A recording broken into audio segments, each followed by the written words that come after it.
आज से कुछ सालों पहले जब इस साधना में आए तो क्योंकि वे अध्यापन पद में थे और अध्ययन के बेहद शौकीन थे, उन्होंने साधना की गहराइयों को समझा, उनके सिद्धांतों को अपने जीवन में उतारा और आज उन्होंने शिविरों में सफलतापूर्वक अपनी सहधर्मिणी के साथ भी योगदान दे रहे हैं। साथ ही साथ चूंकि वह अध्यापन में विशेष रुचि रखते थे और एवं रखते हैं, उन्होंने डॉक्टर साहब के सानिध्य में इस त्रिसूत्रीय साधना के एनडीडीवाई कोर्स के रूप में अपना अध्यापन पूर्ण किया है एवं इंटर्नशिप करने के लिए तत्पर हैं। श्री नरहर सिंह जी।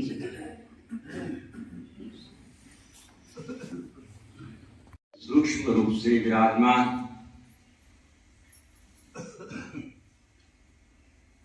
हमारे पूजनीय सदगुरु श्री त्रिपाठी महाराज, योगी जी महाराज और अखिलेश जी महाराज, इन तीनों सदगुरुओं को मैं कोटि कोटि प्रणाम करता हूँ। परम पूज्य ममता पूर्ण माता जी की चरणों में सादर साष्टांग दंडवत। हमारे आदर्श शशि दीदी, हमारे गुरु डॉक्टर साहब तथा श्यामा दीदी, राधा दीदी, इनको मैं सादर प्रणाम करता हूं। यहाँ सूत्र संचालन करने वाले हमारे एनडीडीवाई की स्नेही रजनी दीदी और भारतवर्ष से पधारे हुए सभी मेरे साधक भाई बहनों, आप सभी को मेरा सादर प्रणाम।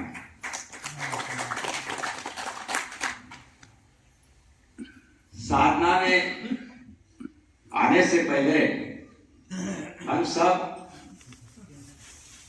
बड़े अच्छी हरी भरी जिंदगी तो जीते थे,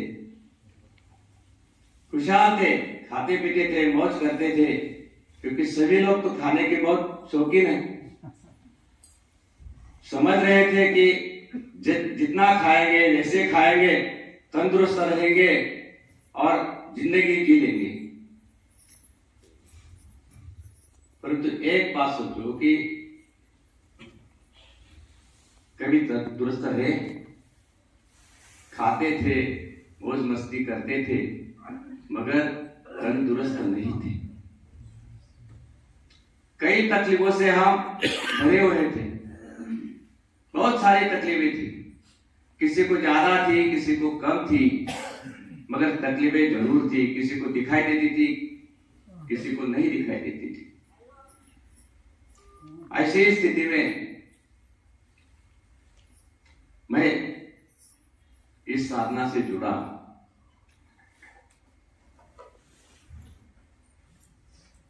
दो 2016 में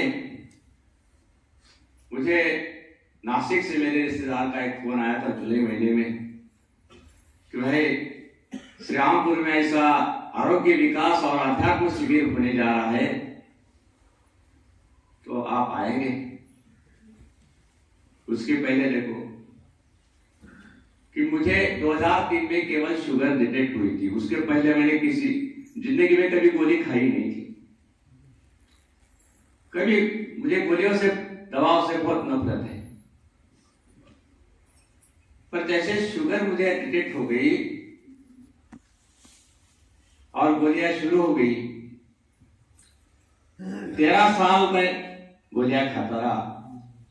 इस 13 सालों में मैंने कई प्रयोग किए, सारी पैसे ऊपर इलाज करवा लिया, कोई फायदा नहीं हुआ, गोलियां चालू रही। जब भाई का फोन आया कि इस शिविर के बारे में, तो मैंने पहले उनको कह दिया कि भाई मेरा रजिस्ट्रेशन करवा दो।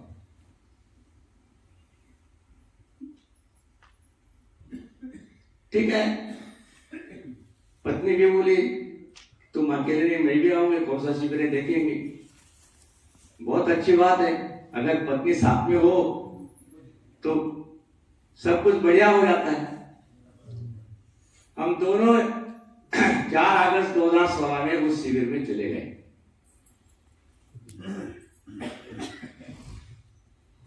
शिविर शुरू हुआ 4 अगस्त को सुबह से। वो चेक की बुकिंग हुआ, मैंने भी चेक कर लिया, तो तब मेरी शुगर 230 थी। दिन भर में बाकी जूस वगैरह हुआ, डॉक्टर साहब का लेक्चर शुरू हो गया। दिन भर में मैं सुनता रहा, बहुत सुना, थोड़ी समझने की भी कोशिश की। पहले दिन तो कुछ समझ में आता नहीं, फिर भी मैंने समझने की कोशिश की। जो दूसरे सत्र में डॉक्टर साहब कहते हैं कि अरे भाई रोग क्या है, बीमारी, ये तो समझने की बात है। सत्य को जानो पहले, फिर करो। करते करते मैंने पूरा दिन बीत गया। दोपहर को सलाद हो गया, नाश्ता हो गया, रात का खाना हो गया, सोने चला गया।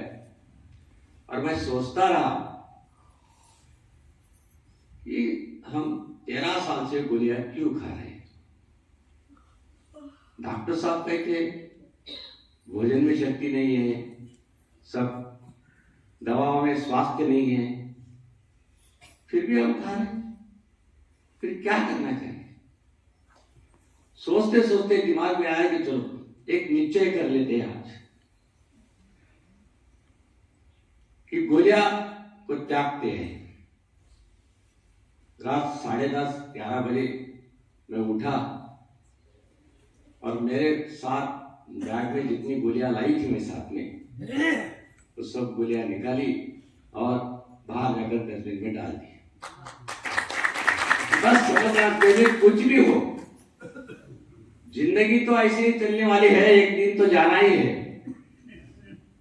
मगर गोलियां खा के नहीं जाना।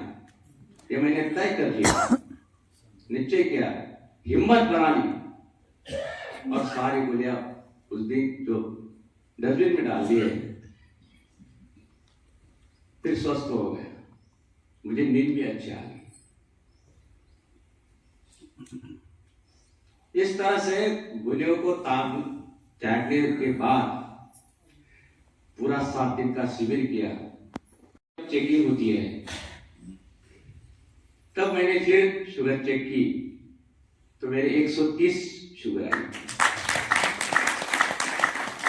तो गोलियां न खाते हुए केवल आहार का संतुलन करते करते जब हम अच्छी जिंदगी जी सकते हैं, और मेरी शुगर 100 नीचे आ सकती है, 230 से 130 पर, तो कितना बढ़िया है।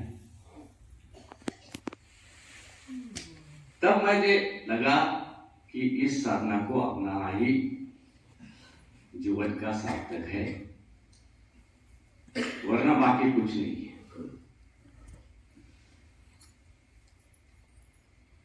ऐसे करते करते मैंने इस साधना को अपनाना चाहा। तब सेवा सुमिरन की त्रिसूत्री साधना केवल हमें इस मानस योग साधना में ही देखने को मिलती है, करने को मिलती है, बाकी कहीं और मिलती नहीं। ये केवल साधना नहीं है भाइयों। बाद में चलते चलते मैंने सोचा कि केवल बीमारी के लिए ये साधना है, हम बीमारी हटाने के लिए, दूर करने के लिए क्यों साधना में आए हैं।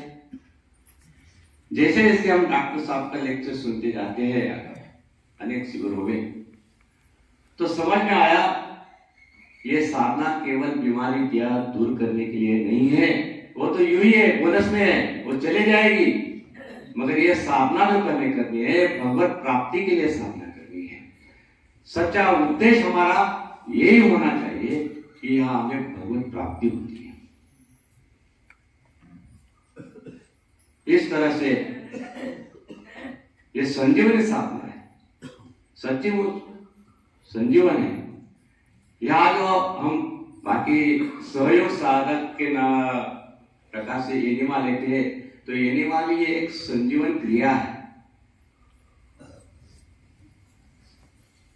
तो इसी साधना को पढ़ाते पढ़ाते हम, अगर मुझे लाभ हुआ है तो दूसरों को भी लाभ हो, ये सोचते सोचते साधना से जुड़ने के बाद 5 साल तक बोलता रहा कि चलो भाई ये साधना से जुड़ जाओ, कर लो। मगर केवल कहने से, बोलने से कोई आता नहीं। आखिर में ये साधना जिसके भाग्य में होगी, जिसको राम जी बुलाएगा वही साधना में आएगा, वरना कितने भी तुम कह लो कोई नहीं आए, वो भी नहीं आए। मगर जब हमें कुछ ना कुछ ठोकर लगती है, भटक कर आते हैं, तब समझ में आता है कि चलो वे कर लेंगे। तो 2020-21 के दरमियान हमारे दामाद जी भी मुझसे मेरे साथ शिविर में आए। अकोला में एक 3 दिन का उपवास शिविर था। उस शिविर से उन्होंने शुरुआत की। बाद में भुसावल में भी 7 दिन का शिविर किया उन्होंने। उनको अच्छा लगा, समझ में आ रहा है। फिर एक नवरात्र में भी 21 को यहाँ अकेले आए थे। साधना उसे अच्छी लगने के बाद वो करते रहे। 2021 में या 22 में, पिछले साल, हमारी भतीजी, उनकी पत्नी, वो थोड़ी तकलीफ में थी।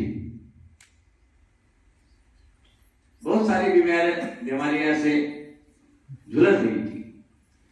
एक बार वो डॉक्टर के पास चेकिंग करने चली गई। चलो भी दिखा देते क्या क्या हो रहा है क्या नहीं। अभी डॉक्टर के पास गए तो सारी टेस्ट करनी पड़ती है। तो सब सारे टेस्ट जैसे जैसे डॉक्टर ने बोला वो सब किया। और टेस्ट के रिपोर्ट आने के बाद जब वो बैठे डॉक्टर के सामने, तो डॉक्टर ने उन्हें घबरा ही दिया। इतना घबराया कि भाई आप यहाँ से घर तक ठीक तरह से जा नहीं पाओगे, ऐसी हालत हो गई आपकी। क्या हुआ तो क्या है? बोले जल्दी आपको एडमिट होना पड़ेगा, यहाँ ये करना पड़ेगा, वो करना पड़ेगा, वो बहुत कुछ है क्या। डॉक्टर लोग कैसे रहते हैं, उनको तो क्या, एक पेशेंट अगर अच्छा सा पेशेंट सामने आ गया तो समझ लेता है कि एक बकरा आ गया और इसको किस तरह से काटा जाए, यही वो सोचते हैं। बहुत सारी बातें करने के बाद दामाद जी वो तो साधना में जुड़ गए थे, उनको उनकी समझ में भी थी बात। तो बोले ठीक है डॉक्टर साहब, हम सोचते घर जाकर फिर आएंगे। वहां से उठे, बाहर आते आते अपने पत्नी को बोले कि देखो डॉक्टर साहब ने जो कुछ बातें कही है और इनके कंपाउंड के अंदर ही छोड़ दे, साथ में मत ले जा, यही छोड़ दे। जो कुछ भी कहा है उस डॉक्टर से बिल्कुल ऐसे ही चलो, देखेंगे क्या होता है, राम जी क्या करेगा। घर आया, सोचा, और दूसरे दिन से उन्होंने सोचा, बातचीत आपस में करने के बाद कि ऐसा ऐसा करना पड़ेगा। फिर पति ने भी मन बना लिया और दूसरे दिन से उन्होंने पहले क्या किया कि 7 दिन का, 1 हफ्ता का उपवास करना शुरू कर दिया, बिल्कुल नींबू शहद पानी पर। 7 दिन का पहले उपवास दिया और उपवास के साथ साथ यानी नींबू शहद पानी के साथ साथ उसने करेला, टमाटर, खीरे का जूस भी शुरू कर दिया। उसको 1 सप्ताह उपवास किया। जैसे जैसे हमने बताते गए उनको, वो करते रहे।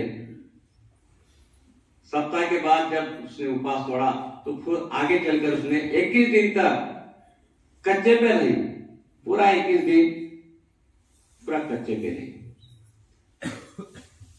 जूस, सलाद या कच्चा रात में भी चलता था। वो तो सर्विस में थी, फिर भी सब कुछ करके आराम से जाती थी। 1 महीने के बाद जब उन्होंने रिपोर्ट किया, फिर जो डॉक्टर ने बताए थे वही टेस्ट वापस किया फिर से, तो सारे टेस्ट नॉर्मल आ गए थे। 1 महीने में एक चमत्कार हुआ कि सारे टेस्ट नॉर्मल, कोई परेशानी नहीं थी, कोई घबराने की बात नहीं थी। तो इसमें एक बात आपको एक समझ में आती है, जब भी कुछ हमारे शरीर में बदलाव होने लगता है तो उपवास पहला उपचार है। यहाँ पर खाना छोड़ दो, खाने को त्यागना पहले, शरीर शुद्धि करना। हम नवरात्र का ये 9 दिवस का उपास जो करते हैं, तो यहाँ हम शरीर शुद्धि के लिए आते हैं। जैसे गाड़ी को हम सर्विसिंग करते, गाड़ियां बढ़िया बन जाती है, आगे ठीक से चलने लग जाती है, वैसे ये इसके बाद ये सर्विसिंग होने के बाद अगर आप जाओगे घर पे, तो तुम्हारी भी गाड़ी बहुत दौड़ने लग जाएगी। ये शरीर शुद्धिकरण का शिविर है, ये समझना बहुत बड़ी बात है। खाने में कुछ नहीं है, तब समझना जरूरी है कि भोजन में शक्ति है ही नहीं है, तो क्यों खा रहे हैं? खाने को कम कर दिया तो कुछ होने वाला नहीं है। जब भी शरीर में बदलाव होता है, कुछ बीमारी आती है, तो 1-2 दिन के लिए अगर खाना बंद कर दे, कुछ भी न खाए, तो आप यूं ही ठीक होने लगते हैं। पर ऐसा घर में होता नहीं।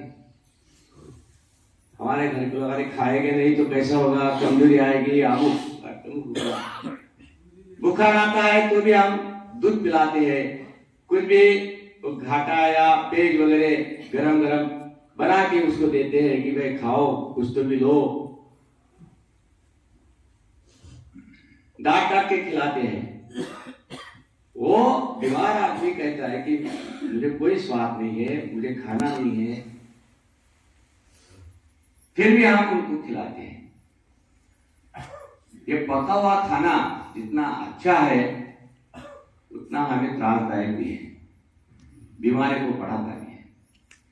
प्रकृति चाहती है, इसलिए उसका मुंह का स्वाद उन्होंने बदल दिया है। वो खाना नहीं चाहता, फिर भी हम दे रहे हैं। क्या गलती कर रहे, आज तक तो गलती करते आ रहे हैं। अभी आगे हमारे समझ में आ रहा है कि हमें ये समझना बहुत जरूरी है कि खाने से क्या होता है। खाने से बीमारी हो जाती है। खाने को मना नहीं है, पर क्या खाए, कितना खाए, कैसे खाए, ये तो सोचो। कब खाए, जब चाहे तब खाते रहे, जब चाहे उतना खाते रहे, उसका कोई सीमा नहीं है। खाने में स्वाद लगा तो और भी बढ़िया खा लिया। यहाँ तो पता है कि आवश्यकता से अगर अधिक खाते रहोगे तो क्या बुराई, बार बार समझाया जा रहा है, फिर भी हमारे समझ में आता नहीं। शिविर में आने से याद सुनिए, जहां भी आप जाओगे, कौन से भी शिविर में जाओ, बड़े मन लगा के सुनना, तुम बढ़िया सुनना, बुद्धि लगा के समझना पहले कि क्या है, और फिर चित्त लगा के प्रयोग करो,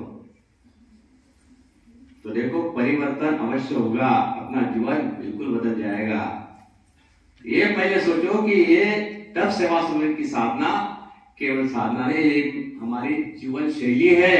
हमें जीवन शैली में इसको परावर्तित करना है। हमें आखिरी सांस तक इसी तरह से हम चलते रहे तो हमें कोई दिक्कत नहीं आएगी, कोई बीमारी हमें छू नहीं सकती, कोई बीमारी छू नहीं सकती। मगर हम क्या करते हैं, बीमारी आई, रोग आया, तो रोग को हम शत्रु समझ बैठते हैं। रोग शत्रु नहीं होता। रोग जब आता है वो हमारा मित्र है। क्यों आया है हमें? जब हमने हमारे शरीर में कुछ डाला है, वो निकल नहीं रहा है, विकार बहुत संग्रहित हो गए हैं, मल निकल नहीं रहा है, मल का कुपित हो गया है, तो प्रकृति जब चाहती है तब रोग होता है। क्योंकि हमारे निकालने के 4 रास्ते जो है, वो 4 रास्ते से निकल नहीं रहा है, तब प्रकृति 5वां रास्ता खोजती है और उसको बीमार कर देती है। भाई आप ये अभी तो डालना बंद कर देगा, पर इंसान क्या है, खाने का शौकीन है, बीमारी में भी खाना छोड़ता नहीं, खाता रहता है। प्रकृति उसे बता, देखो कोई भी रोग शरीर में जब बदलाव आता है ना, तो हमें सूचना मिलती है कि भाई अब सुधर जाओ, समझ जाओ, जाग जाओ, कि देखो कुछ ना कुछ हो रहा है अंदर, तब हम उस पर ध्यान नहीं देते, समझ नहीं पाते। हम अपने अपने मस्ती में जीते हैं, चलो क्या होगा, क्योंकि हमारे साथ तब जवानी होती है ना, इस जवानी की मस्ती में हम उस पर ध्यान नहीं देते। हम अपने तरह से मनमानी से जिंदगी जीते रहते हैं और फिर उसका रूपांतर आगे बढ़कर जीर्ण रोग में हो जाता है। रोगों की 3 अवस्थाएं होती है। पहले जो आता है वो तीव्र रोग होता है, वो सूचना देकर जाता है, देता है, तब नहीं समझे तो उसकी हालत और बिगड़ती है, जीर्ण में चली जाती है। और जीर्ण में भी तब हम भागने लगते हैं, थोड़े भागते नहीं सही, तब समझता है, फिर हम डॉक्टर का सहारा लेने जाते हैं, दवाखाने में एडमिट होते हैं, डॉक्टर कहते हैं ये हो गया वो हो गया, फिर गोलियां खाना शुरू कर देते हैं। गोलियों से सुधार होता नहीं, अभी तो आपको पता चल गया है यहाँ पर तब हम करते हैं, उस गोलियों से हमारा रोग दबा है। दबाने से खाली थोड़े टाइम के लिए, थोड़े दिन के लिए हमें राहत मिल गई, पर उसकी बीमारी ठीक नहीं हुई। कुछ दिनों के बाद फिर दूसरी तरफ से और कुछ होने लगता है,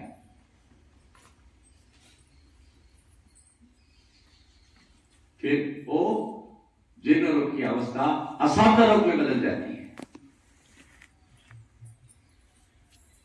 तो ये समझने की बहुत बड़ी बात है। फिर हमें उल्टा प्रयोग करना पड़ता है, आसद से जीर्ण से तीव्र रोग, ये उल्टा प्रयोग हमें करना पड़ता है। फिर भी कोई जीता है या चला जाता है, उपयोग नहीं होता। कौन सा भी संक्रामक रोग होता है, उस हमें सूचना देकर जब जाता है तो उसी वक्त अगर हम समझ लेते हैं तो आगे का स्टेप जो है बीमारी का वो कभी बढ़ेगा नहीं और तुम बिल्कुल तंदुरुस्त रहोगे, अच्छे रहोगे। हरी पत्तियों का जूस लीजिए, हरी पत्तियों का जूस लीजिए। सभी के कॉपी में लिखा होगा आज भी, और 7 दिन के शिविर में भी, वो कितना महत्वपूर्ण है। हरी पत्तियों का जूस कितना महत्वपूर्ण है ये समझना चाहिए। जिसके शरीर में हरी पत्तियों का जूस चला जाएगा वो क्लोरोफिल, हरित द्रव्य का से कहते हैं क्लोरोफिल। अगर जिनके शरीर में वो हरी पत्तियों का जूस चला जाएगा रहेगा तो उसे संक्रामक बीमारियां कभी भी नहीं आएंगी, कभी नहीं आएंगी। और कभी आई भी तो उसके समझ में नहीं आएगा कि वो कब चली जाएगी। इतना उपयुक्तपूर्ण है उस, मगर हम पहले उसको ही टालते हैं। हमें अगर वो नारियल खजूर का सेक दे दिया जाए तो बढ़िया लगता है,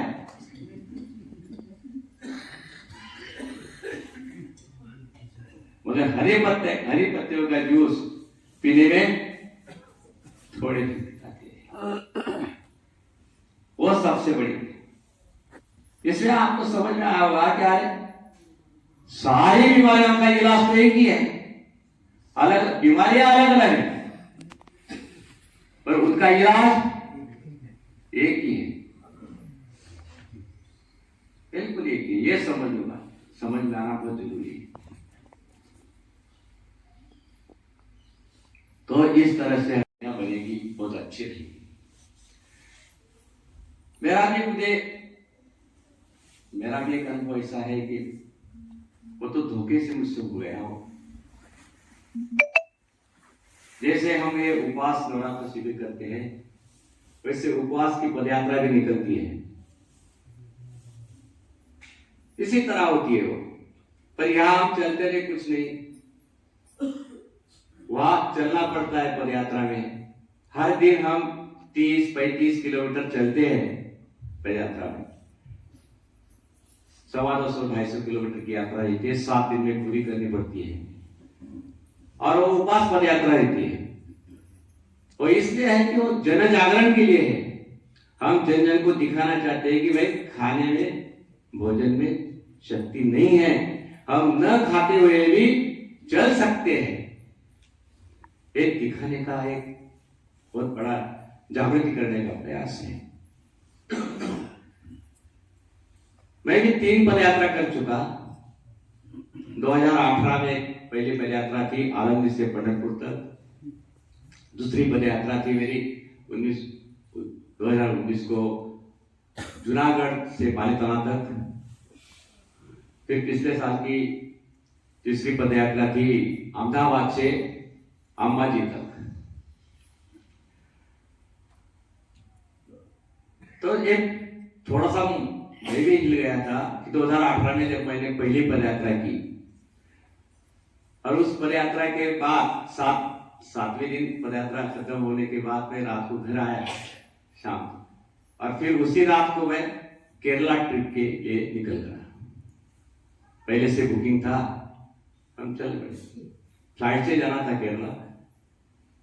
सुबह उतरी, गाड़ी में बैठकर चलने लगे। 8 साढ़े 8 बजे गाड़ी एक रेस्टोरेंट पर ठहर गई। सब नाश्ता करने के लिए उतरे। मुझे खाने की इच्छा नहीं थी, फिर भी क्या हुआ कि सबके आगने के खात और मैं भी थोड़ा सा लालच में आ गए और उनके साथ नाश्ता किया। वैसे तो मुझे जब पदयात्रा करके मैं आया था कि कम से कम 3 दिन तो अनाज मुझे मेरे शरीर में नहीं जाना चाहिए था, मगर ये तो दूसरे ही दिन चला गया, नमक चला गया। और उससे तो दोपहर का खाना, रात का खाना, वहां तो ट्रिप में तो ये बाकी मिलने वाला नहीं था। खाता रहा 9 दिन की यात्रा थी। पहले 4-5 दिन तो मुझे कोई तकलीफ नहीं हुई, मगर 5वें दिन से मैं सूजन आने लगी। धीरे धीरे शरीर में, मेरे पाँव में इतनी सूजन बढ़ गई आखिरी तक कि मैं शूज में पाँव डाल नहीं सकता था, इतने पाँव बढ़ गए, बड़े हो गए। तकलीफ तो कुछ नहीं थी, खाली सूजन इतनी बढ़ गई थी। क्या करें, बिना शूज के, बिना चप्पल के मैंने यात्रा पूरी की। 9 दिन के बाद घर आया। घर आने के बाद मुझे लगा कि सफर में थोड़ी बहुत सूजन आ जाती है, हो जाता है। इस समझ के मैंने 2 दिन गर्म पानी में पाँव रखा, कुछ ये किया वो किया। घर मैंने थोड़ा सा जूस वगैरह शुरू कर दिया था, पर 2 दिन के बाद भी वो सूजन जब उतर नहीं रही थी तो मैंने डॉक्टर साहब से भी बात की, ऐसा ऐसा है, क्या करें, तुम करते रहो, हो जाएगा। पर उतर नहीं रहा था। फिर मैंने तो बोले आप मेडिकल का थोड़ा सहारा ले दो। अभी तो क्या करें, अगर इमरजेंसी में तो मेडिकल कोई खराब चीज नहीं है, पर इमरजेंसी में सहारा ले लो, थोड़ा ठीक हो जाओ, बाद में अपना काम चलने दो। मैंने चेकिंग जब किया किडनी का वगैरह जैसे से, तो मुझे एक डॉक्टर ने बोला कि आप पहले सोनोग्राफी करो। सोनोग्राफी जब की तब वो डॉक्टर बोले कि अरे अपने या तो पानी हो गया है, इस बार बहुत खतरनाक बात हो जाएगी। अगर जल्दी से उपचार नहीं करोगे तो शायद 2 दिन के बाद डायलिसिस पर आपको जाना पड़ेगा। क्या करें, रात के 11 बजे में फिर डॉक्टर हॉस्पिटल में एडमिट हो गया। रात के 11 बजे गए और थोड़ा उपचार शुरू हो गया। ठीक है, 2-3 दिन बाद वहां रहने के बाद ठीक लगा। पर डॉक्टर लोग क्या एक बात कही है, वहां उसके कब्जे में चले गए तो वो जो कहेंगे वही सुनना पड़ता। अपने साथ जो बाकी अपने रिश्तेदार रहते उनको तो भड़का देते कि भाई इनको ऐसा हुआ है। वो बीमार आदमी को कुछ पता तो नहीं जाता, वो बाकी जो साथ में रहते उनको बताते, उनको भगाते, भाई इनको ऐसा हो गया, ये है, करना पड़ेगा, वो करना पड़ेगा, अमुक है तमुक है। 3-4 दिन के बाद मैंने वो डॉक्टर ऐसे बोलते बोलते थोड़ा सुन लिया था। मैंने डॉक्टर को बुलाया, डॉक्टर साहब आइए इधर, क्या है मुझे, अभी क्या हो रहा है। तो बोले ये ऐसा है, किडनी का तुम्हें जल्दी ऑपरेशन करना पड़ेगा। अरे क्यों करना पड़ेगा? क्या हुआ है? मेरी किडनी पे हो गई है या कुछ और तकलीफ है? क्या हो गया? वो ज्यादा बताते भी नहीं। फिर मैंने थोड़ा डॉक्टर साहब का एक किताब पढ़ा था। उस डॉक्टर को मैंने बोला, डॉक्टर साहब आपने एक किताब है पढ़िए। क्या? हॉस्पिटल से जिंदा कैसे लौटे। ये बढ़िया एक डॉक्टर ने ये किताब लिखी है और हमें सारी जो बातें बताई गई है वो सच्चाई के साथ बताई गई। परसों डॉक्टर साहब के प्रश्नोत्तर के सत्र में बोलते बोलते बोल गए कि भाई आपको बताऊंगा, मैं दिखाऊंगा ये कि बीमारियां की गिनती कैसी की जाती है। तो ये गिनती उस किताब में हॉस्पिटल से जिंदा कैसे लौटे। डॉक्टर को बोला, डॉक्टर मेरी तरफ देखता था, क्या हो गया? डॉक्टर साहब मुझे बाकी मत कुछ करो, जो करना था वो आपने कर लिया है, मैं ठीक हो गया हूं, मुझे आप डिस्चार्ज दीजिए, मुझे जिंदा लौटना है, यहाँ से भर्ती होना नहीं है। हाँ हाँ हाँ करते करते फिर 5वें दिन उन्होंने मुझे डिस्चार्ज दिया। जल्दी देते भी नहीं वो ना, छोड़ते नहीं डॉक्टर, ऐसा होगा वैसा होगा, नहीं तो आपने जिम्मेदारी अपने ऊपर रहेगी, फिर जाना कुछ हो गया तो मतलब समझ लो क्या होगा तो होगा, राम जी चाहे तो होगा। यहाँ भी मैं अगर रहा तो मैं मरने वाला हूँ, घर जाके भी मर जाऊं, इसमें क्या होगा।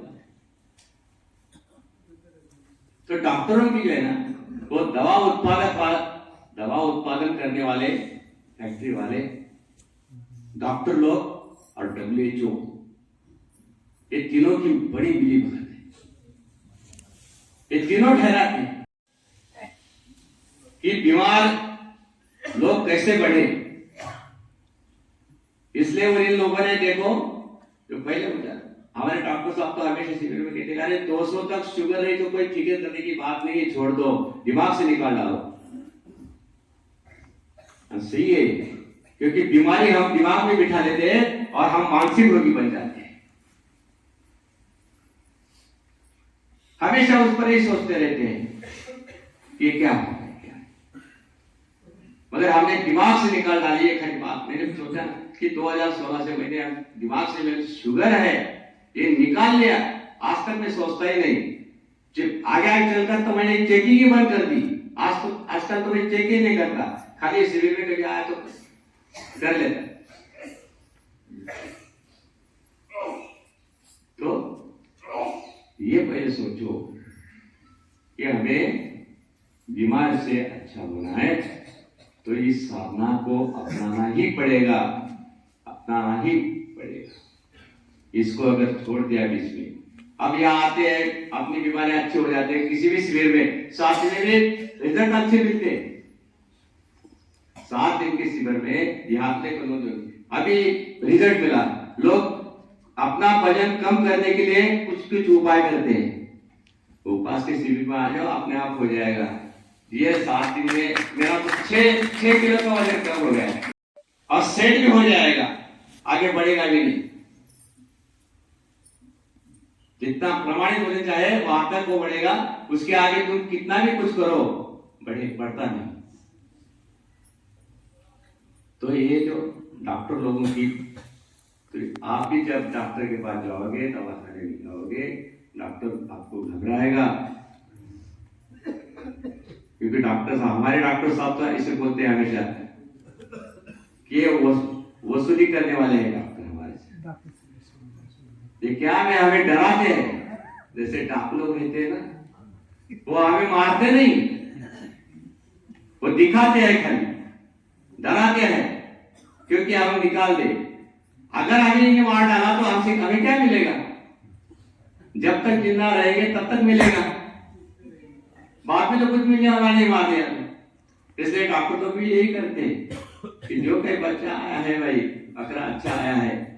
आजकल तो क्या हो गया है, बहुत सारे लोगों ने मेडिक्लेम निकाल के रखे हैं और मेडिक्लेम से तो उनका बहुत अच्छा चल रहा है, वो पहले पूछते कि आपका कोई क्लेम है, अगर है तो बस समझ लेना। हाँ, हम अपनी सुरक्षा के लिए निकालते हैं मेरे क्लेम, ऐसा नहीं है। पर जब कुछ हो जाता है, छोटी छोटी बातों को डॉक्टर लोग बड़ा बना देते हैं। थोड़ा मुझे तो सोचते कभी कभी ये भी आता है कि जो टेस्ट करवाते हैं टेस्ट में भी गड़बड़ कर देते हैं। हाँ, दिखाने के लिए कुछ का उसके पैरामीटर बदल देते हैं। उस पर भरोसा रखना आजकल किसी पैथोलॉजी पर भी या डॉक्टर पर भी भरोसा रखना बहुत मुश्किल हो गया है। दिखाने के लिए कुछ है, असल में होता कुछ है।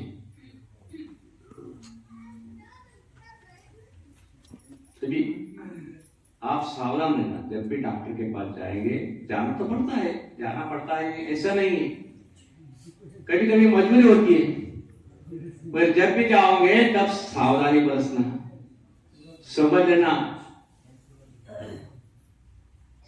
डॉक्टर से पूछना कि भाई सही बात क्या है, हमें बताओ, भले पूछो। थोड़ा सा उपचार से अगर ठीक हो गए तो घर आकर अपन साधना पे वापस आ जाओ। ये साधना हमेशा चालू रखो। साधना शुरू रखने के लिए हमारा अपने साधक भाइयों से या किसी से, आखिर में डॉक्टर साहब से भी संपर्क करना बहुत जरूरी है। संपर्क और संवाद साधना को साध्य में रखने के लिए, निरंतर रखने के लिए संवाद और संपर्क की बहुत बड़ी बात होती है। जिसका संवाद और संपर्क टूट गया, समझ लो कि साधना भी छूटने की तैयारी में है।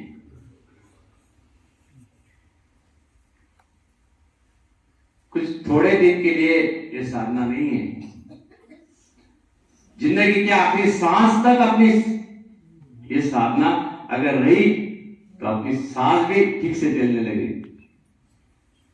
बहुत बढ़िया है। ये तो प्रभुमय दुनिया है भाइयों, ये प्रभुमय दुनिया में कोई दुखी नहीं रह सकता। दुख दर्द तो अपने आप आ रहे हैं, हमारे पीढ़ी हुई जिंदगी के कारण आ रहे हैं।